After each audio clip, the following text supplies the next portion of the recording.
Hello views, అందరికీ నమస్కారం. Welcome back to suggest ఫైవ్లో ఈరోజు నేను మీకు ఒక స్పెషల్ రెసిపీని ఎలా తయారు చేయాలో చూపించబోతున్నానండి. అదే సోయా పులావ్. మిల్ మేకర్స్తో చేసే ఈ పులావ్ చాలా టేస్టీగా ఉంటుందండి. అలాగే మిల్ మేకర్స్ కూడా మంచి ప్రోటీన్ ఫుడ్, ఆరోగ్యానికి ఇవి చాలా మంచివి. నార్మల్గా అయితే ఈ పులావ్ని చాలామంది తొందరగా అయిపోవాలని కుక్కర్లో వండేస్తూ ఉంటారు. అలా కాకుండా ఇప్పుడు నేను చూపించే విధంగా అత్తెసరు అంటే గిన్నెలో కనుక ఈ పులావ్ని వండితే అద్భుతంగా ఉంటుంది. ఇంకెప్పుడు మీరు కుక్కర్లో వండరు ఈ పులావ్ని, అంత బాగుంటుంది. మరి ఇంకెందుకు ఆలస్యం, ఈ సోయా పులావ్ తయారీ విధానం, కావలసిన పదార్థాలు చూసేయండి. మరి వీడియోలోకి వెళ్లే ముందు ఇప్పటివరకు ఎవరైతే మా సజెస్ట్ ఫైవ్ ఛానల్ని సబ్స్క్రైబ్ చేసుకోలేదో వెంటనే సబ్స్క్రైబ్ చేసుకుని పక్కనే ఉన్న బెల్ ఐకాన్ని క్లిక్ చేసేయండి. కావలసిన పదార్థాలు: దాల్చిన చెక్క 4, యాలకులు 2, లవంగాలు 5 నుంచి 6, బిర్యానీ ఆకు 5 నుండి 6, నూనె 4 టేబుల్ స్పూన్స్, అలాగే 1 కప్పు మిల్ మేకర్.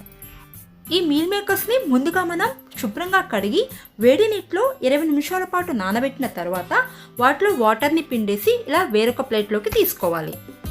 అలాగే జీడిపప్పు 10 నుంచి 15, పచ్చిమిరపకాయలు 10, వీటిని సన్నగా పొడవుగా కట్ చేసుకోవాలి.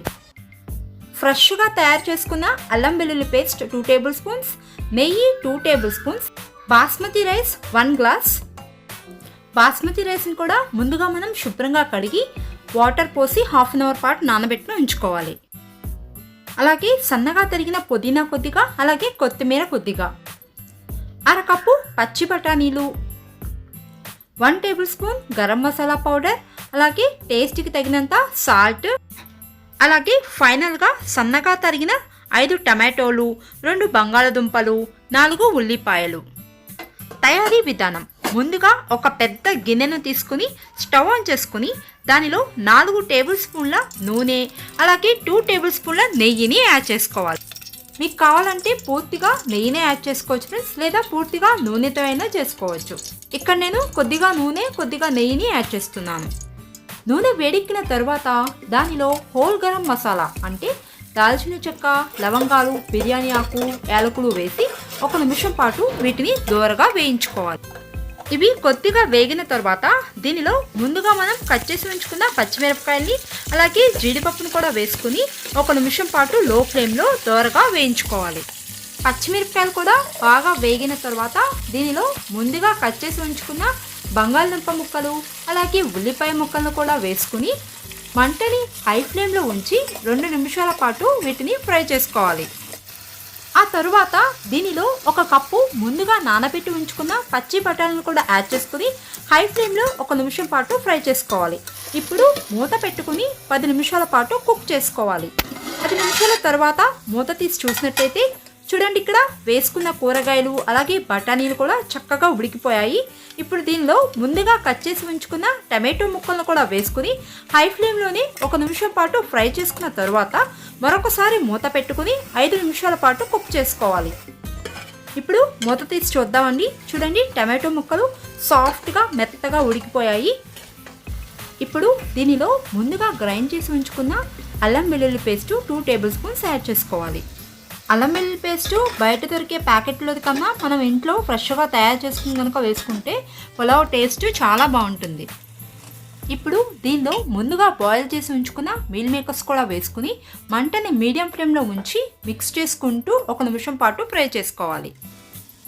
తర్వాత దీనిలో 1 table spoon garam masala powder, అలాగే టేస్ట్కి తగినంత సాల్ట్ని కూడా యాడ్ చేసుకుని ఒకసారి మిక్స్ చేసుకున్న తర్వాత మూత పెట్టుకుని 5 నిమిషాల పాటు కుక్ చేసుకోవాలి. ఇప్పుడు మూత తీసి చూద్దాం.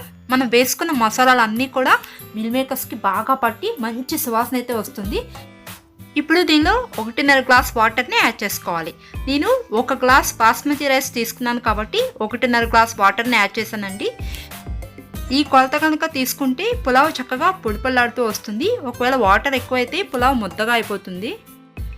ఇప్పుడు దీనిలో కట్ చేసి ఉంచుకున్న పుదీనా కొత్తిమీరని కూడా వేసుకుని గరిటెతో ఒకసారి మిక్స్ చేసుకున్న తర్వాత మూత పెట్టుకుని వాటర్ బాగా మరిగే వరకు కూడా బాయిల్ చేసుకోవాలి. ఇప్పుడు మూత తీసి చూద్దాం. చూడండి, ఇక్కడ వాటర్ బబుల్స్ వస్తూ బాగా మరిగిపోయినాయి కదా. ఇప్పుడు దీనిలో ముందుగా నానబెట్టి ఉంచుకున్న బాస్మతి రైస్ని యాడ్ చేసుకుందాం.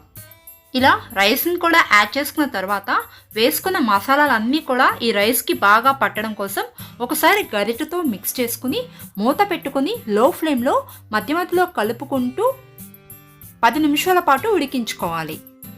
ఇప్పుడు మూత తీసి చూద్దామండి. బియ్యం చూడండి ఇంకా కొంచెం పలుగ్గానే ఉండి కొంచెం ఉడకాలి. ఒకసారి మిక్స్ చేసుకుని మళ్ళీ మూత పెట్టుకుని ఇంకొక 5 నిమిషాల పాటు కుక్ చేసుకుందాం. మంచి సువాసన అయితే వస్తుందండి. పులావ్ రెడీ అయిపోయినట్టుంది. మూత తీసి చూద్దామా? Wow, tasty tasty soya pulao ready అయిపోయిందండి. ఇలా రెడీ అయిన సోయా పులావ్ని పెరుగు చట్నీతో కానీ లేదా ఆలూ కుర్మాతో కానీ హాట్గా సర్వ్ చేస్తే సూపర్గా ఉంటుంది. చూసారు కదండి రుచికరమైన సోయా పులావ్ ఇంట్లోనే ఎలా తయారు చేసుకోవాలో. మీరందరూ కూడా ఈ సోయా పులావ్ని తప్పకుండా ట్రై చేయండి. ఈ వీడియో కనుక మీకు నచ్చినట్లయితే లైక్ చేయండి, కామెంట్ చేయండి, షేర్ చేయండి. అలాగే మరిన్ని tasty recipes, health tips, educational videos, blogs కోసం మా సజెస్ట్ పై ఛానల్ని తప్పకుండా సబ్స్క్రైబ్ చేసుకోండి. Thank you.